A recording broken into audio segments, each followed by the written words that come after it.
Perfect. Great. Thank you very much, Hilal, for that very nice introduction. As she said, my name is Julie. I am currently located in Brussels, where I work at the European Travel Commission.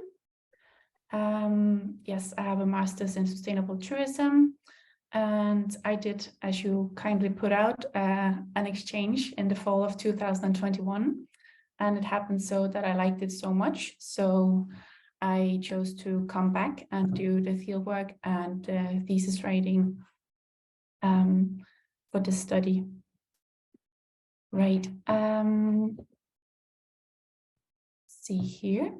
What I will be talking about today is what a group of local tourism stakeholders from the municipality of Akureyri told me with regards to their perceptions of sustainability, together with their ideas of future tourism scenarios in the region. And first, I will talk shortly about the tourism situation in Iceland. I will introduce the municipality of Akureyri shortly, and of course, introduce the study and the findings from the study. Then I will go into and touch a bit upon the different complexities and different reflections that there are around tourism development in North Iceland. And then I will talk a bit about the sustainable initiatives and solutions that could be implemented in practice. Oh, and I forgot to say, if you guys have any questions, please just ask them along the way. It's also fine by me. Yes, so first, a rather unjustifiable short introduction of the municipality of Akureyri. But basically, or not basically, it consists of Akureyri, the city of Akureyri, which you have here. Then you have Grímsey up here, and then you have Hreysey here in Eyjafjörður. There's about 19,000 inhabitants. And Akureyri is the second largest urban area in Iceland, and Akureyri is also the center of trade and services in northern Iceland. So a bit of tourism facts. In 2019, there were 2.2 million tourists, which means that the Icelanders were outnumbered by 6, which is quite a crazy number if you think about how much a host country can actually host. In the summer of 2022, there were about 665,000 tourists visiting in the summer months. And in the future for this year, it is forecasted that there will be 2.1 million tourists, followed by expected record numbers in the following years.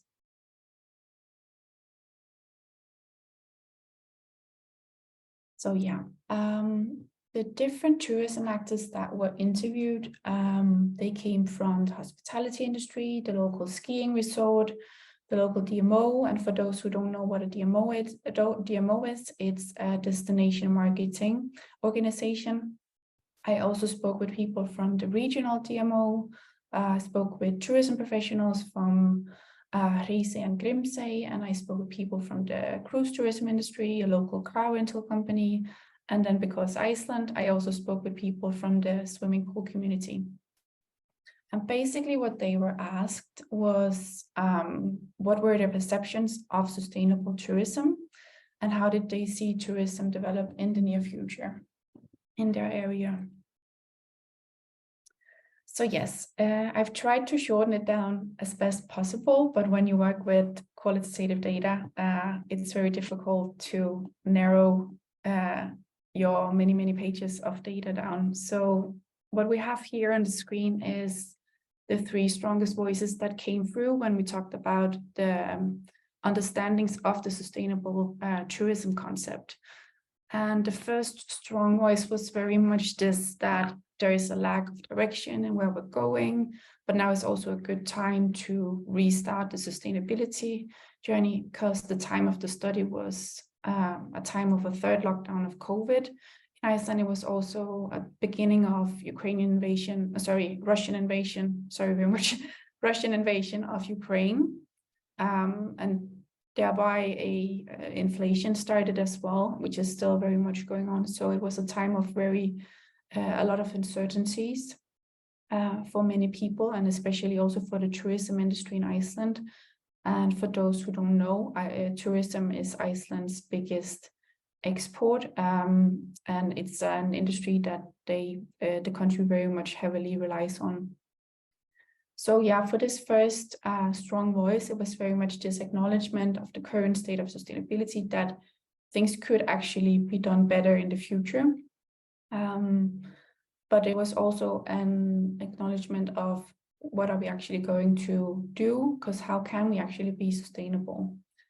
Then the second voice was more general or classical, I'd say. It was very much about sustainable tourism is about waste management. It's about creating experiences for the tourists so they're happy. It's about creating and generating more green offers and marketing green offers to the tourists, which I think is for sure not wrong, but it's also maybe a bit of a naive idea about what sustainable tourism is in practice. And then finally, the third strong voice was very much an acknowledgement, actually, about what we're doing in tourism isn't really sustainable. So there is this misperception around what we do. How can we actually relate that to calling it sustainable tourism? For example, the skiing area told me about all the machines that they're using to keep everything running. And also the tourists, do we then have to take them out of the equation, right? Because they somehow need to arrive by some transportation means to Iceland, but they also need to mobilize somehow when they're at the destination. So there are many complexities in this understanding of the sustainability concept in a tourism relation. Yes, so in this forward-looking part where I asked them about what tourism would look like in the future scenarios, there were three main scenarios that came through. The first being this, that we hope the tourists will stay for longer. We hope that they will visit the rural locations more. We hope that they will visit in the shoulder seasons. As well, we hope for better connectivity. And I think we hope that tourists will stay longer and will travel to more rural locations and visit in the shoulder seasons, very much talks into some hot trends right now in tourism. And it was as well also this expression that, and a strong wish for seasonality to be combated, that tourists should stay for longer at the location and visit in the shoulder seasons, as I mentioned before. This very much also relates to staff, getting staff to the north and maintaining qualified staff throughout the year, which is now a big challenge for many of the stakeholders I spoke with. And then on the note on better connectivity to the north, and then if we take all sustainability talk aside, and exclude this flight or ferry or cruise, however you come to Iceland, out of the equation, then it's a really good question. I think one of the stakeholders asked this question: why does Iceland need to have only one main entrance, which is basically Keflavik Airport? For the past many years, about 95% have arrived to Iceland through that airport. Akureyri airport is also being expanded.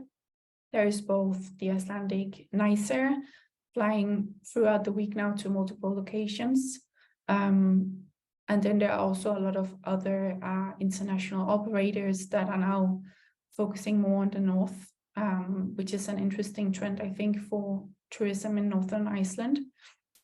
But what was interesting with the talks with the tourism respondents I spoke with was also that a better connectivity could eventually also benefit the people and the locals living in the north of Iceland.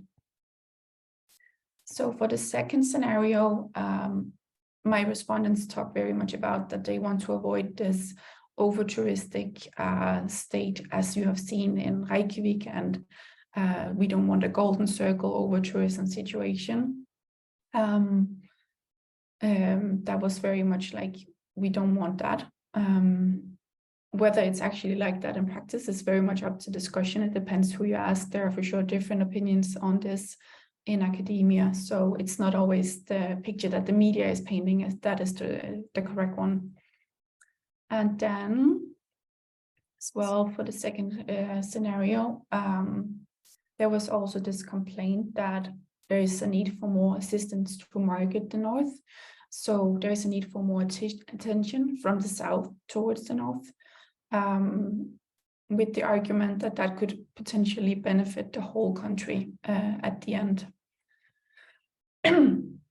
And yeah, finally, the third scenario talked very much about that in the future we need to rethink, re-strategize, redo how we do things, which is interesting because that's very much a mind of thought that talks very much into a somewhat new paradigm that we have in tourism now, which is the regenerative tourism paradigm, which is actually a theory that builds on indigenous knowledge, in which it focuses very much, well, in the tourism context, it focuses very much on giving rights back to nature, giving rights back to the locals. So this is a new shift and a new way of looking at tourism development. As well, it also addresses larger power structures within society. So it's very much a call for a shift of the status quo. So yeah, there are, as you can tell by now, many complexities when we talk about what sustainability is and what sustainable tourism is. And then we move to asking about what will happen in the future. And I think one complexity is that we need to consider the importance of tourism in Iceland in general, but also for sure in North Iceland. And also realizing that no emissions is not a possibility.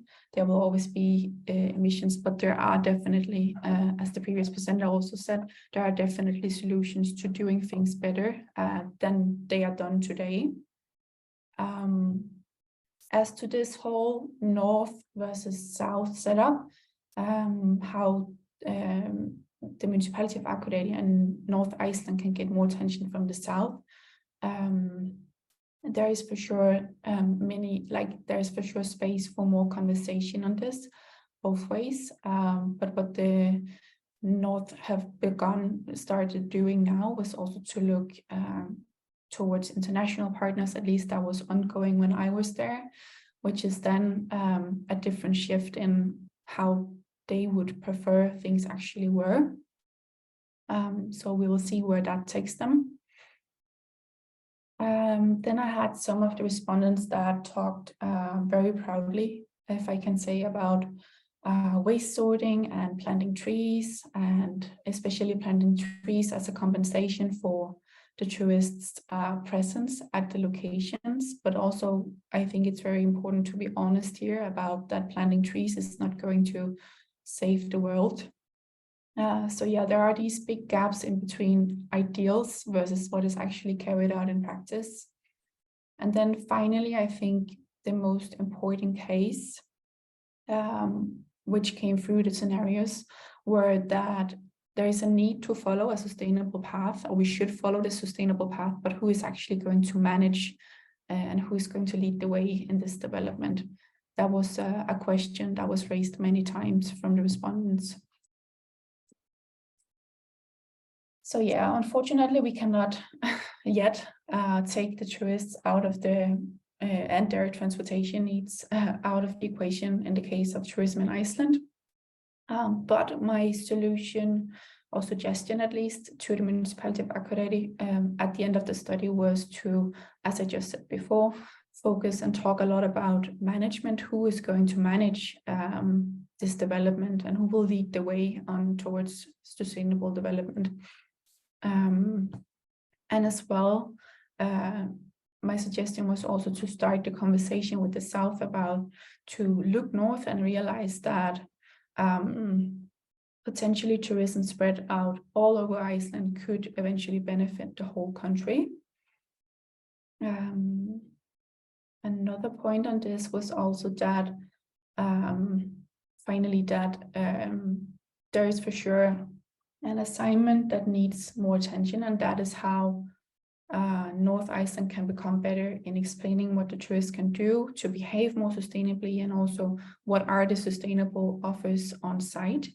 And this is a very general point that you often have as a conclusion when you talk about sustainable development at different locations throughout the whole world, but it was nonetheless not non-existing, but it could to a broader extent be focused on for sure. And that was also the opinion of many of the respondents that I spoke with. So yeah, finally, I believe that centering forthcoming tourism development around the local community and including them in the development and planning processes could be a solution, especially when we talk about social sustainability. And I think it's very important to remember that there is no one size fits all. And that my suggestion here would be as well that to change the focus a bit. So focus a bit on the locals and the local stakeholders, and taking the departure from there in the sustainable development, which stems from this regenerative tourism paradigm. And if anyone wants to read more on that, I would suggest to look into Freya Higgins Despoil, an academic who writes a lot about this in tourism relations. But a point to this is also that I don't think it will be so difficult to include the locals in what kind of sustainability development do we actually want. There was a study conducted by Eidon Bjarnadottir, a very recent study, which talked about that about 80% of people living in Akureyri are actually happy about the presence of the tourists. So from my point of view, it won't be such a difficult task to start that conversation on how can we develop tourism in a way so everyone is satisfied with how it's carried out in our area. Yeah, and so on a final note, I would like to acknowledge that I know that there is a willingness to change the status quo. And at the time where I was there were already many initiatives in place. So things are being done. So already the path towards more sustainability in Akureyrarbær are ongoing. So hopefully in the near future, it will look very different. But there are just many complexities to talking about sustainable tourism and then actually how it's carried out in practice.